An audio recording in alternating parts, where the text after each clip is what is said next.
Heinrich Böll. Heinrich Theodor Böll Germany के प्रसिद्ध उपन्यासकार, कहानीकार और निबंधकार थे। उन्हें 1972 में साहित्य का नोबेल प्राइज प्रदान किया गया। वे द्वितीय विश्व युद्ध के बाद के जर्मन साहित्य के सबसे महत्वपूर्ण लेखकों में गिने जाते हैं। हेनरिक बॉल का जन्म 21 दिसंबर 1917 को कलोन, जर्मनी में हुआ था।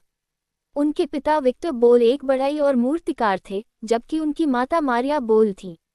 उनका परिवार कैथोलिक था और साहित्य तथा कला में रुचि रखता था। बॉल का बचपन प्रथम विश्व युद्ध के बाद के जर्मनी में बीता।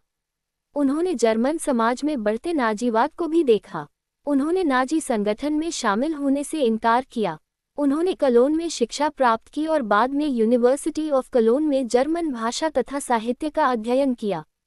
द्वितीय विश्व युद्ध के दौरान उन्हें जर्मन सेना में भर्ती होना पड़ा।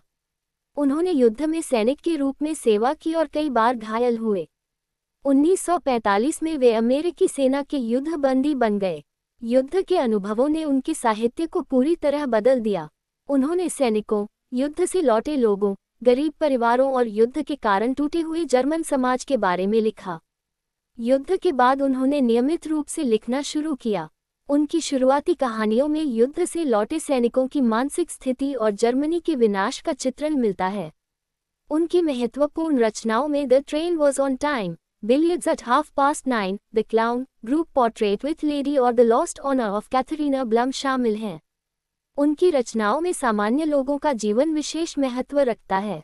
वे बड़े राजनीतिक नेताओं की बजाय छोटे परिवारों, मजदूरों, सैनिकों और समाज के हाशिए पर रहने वाले लोगों की समस्याओं को सामने लाते थे। बॉल ने जर्मनी के नाजी अतीत की आलोचना की। उनका मानना था कि युद्ध और राजनीतिक कट्टरता का सबसे बड़ा नुकसान सामान्य मनुष्यों को होता है। उनके लेखन में युद्ध विरोध, नैतिक जिम्मेदारी, गरीबी, धर्म, सत्ता और व्यक्तिगत स्वतंत्रता जैसे विषय बार बार दिखाई देते हैं। 1972 में हेनरिक बॉल को साहित्य का नोबेल प्राइज मिला। नोबेल समिति ने उनके साहित्य को उस समय के जर्मन समाज के व्यापक और संवेदनशील चित्रण के लिए सम्मानित किया।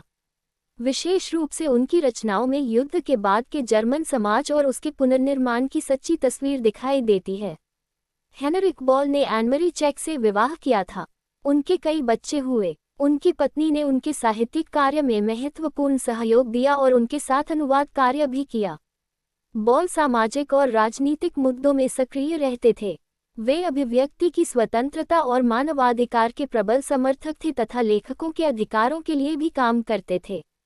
16 जुलाई 1985 को क्रूज़ाउ लैंजनब्रॉइच, वेस्ट जर्मनी में हेनरिक बॉल का निधन हुआ। हेनरिक बॉल की सबसे बड़ी साहित्यिक विशेषता ये थी कि उन्होंने युद्ध के बाद के जर्मनी को सामान्य मनुष्यों की आंखों से देखा और लिखा।